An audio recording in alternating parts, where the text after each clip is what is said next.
We are once again so fortunate to have the lovely Linda Galvad joining us. Now, what can we expect from you from this season? This season I'm going to focus on small gardens. I think that a lot of people are coming into the city and they'd also like to eat organic vegetables from their vegetable garden. And a patio is big enough. You know, you can grow anything in a pot.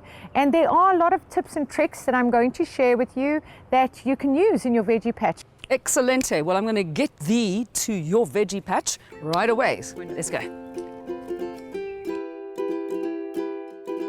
We're here at the Saxon 5-star boutique hotel at their gorgeous organic rooftop vegetable garden.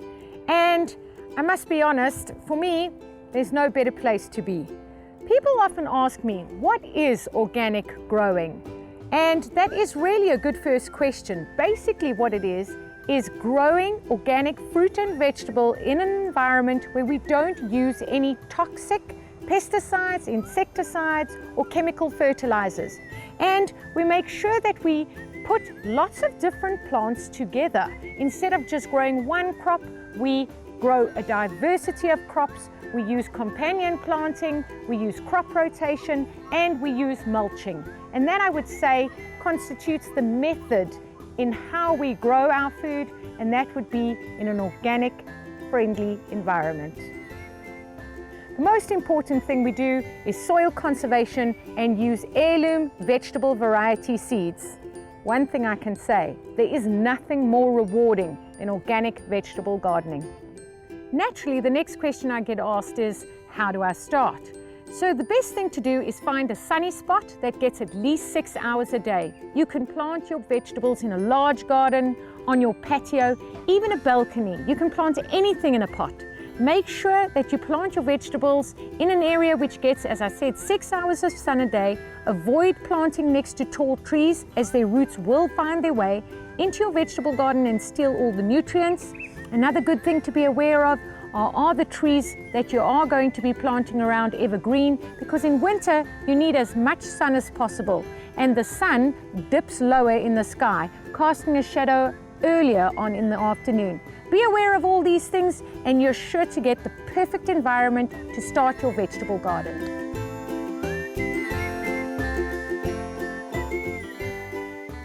The most important thing you need to remember is to have a water source really close by.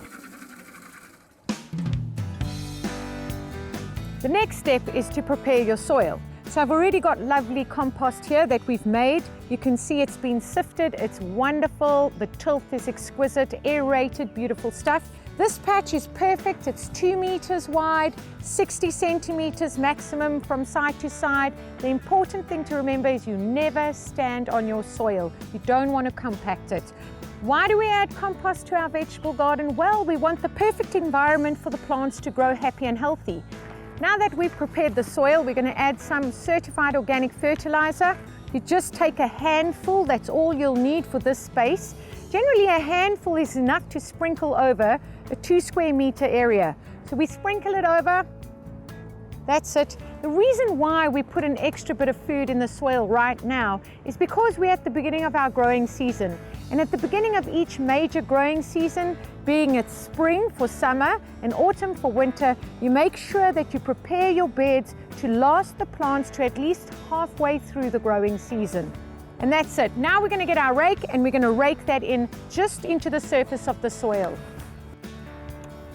So now our beds are prepared and we're going to plant our zucchini plant that we have here. It's been growing in this pot for about a month and it's ready to go in the ground.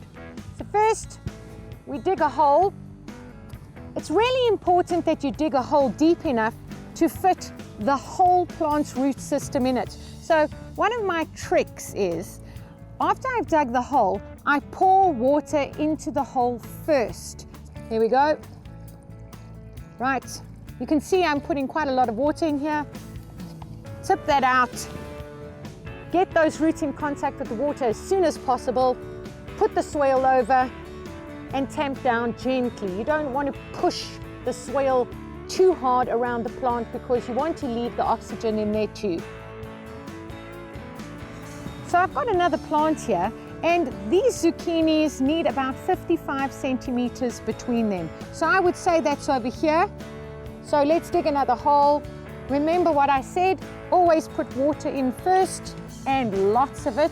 You'll see that the plants don't actually fall over at all when you put this directly in contact with the water and cover it up.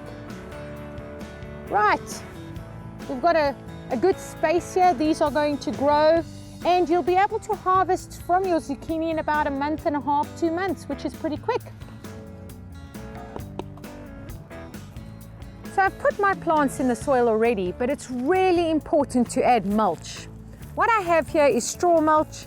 It is untreated, which is really important because you don't want any toxins leaching into the soil. And putting about a 5 centimeter layer of mulch on top of the soil does keep a lot of moisture in the soil. It also keeps the weeds at bay, so that's really important.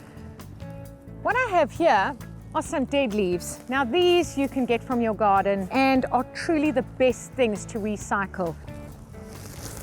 A lot of people say to me, do I water the plants before I add the mulch? You absolutely can, whatever you're comfortable with. It's just, I know I've just planted these and I did put a substantial amount of water in the hole before I put the plant in. So keep the mulch a little distance away from the stem of the plant. You don't want it to rot actually next to the stem of the plant. So just about a 5 centimeter diameter around the plant you can leave free.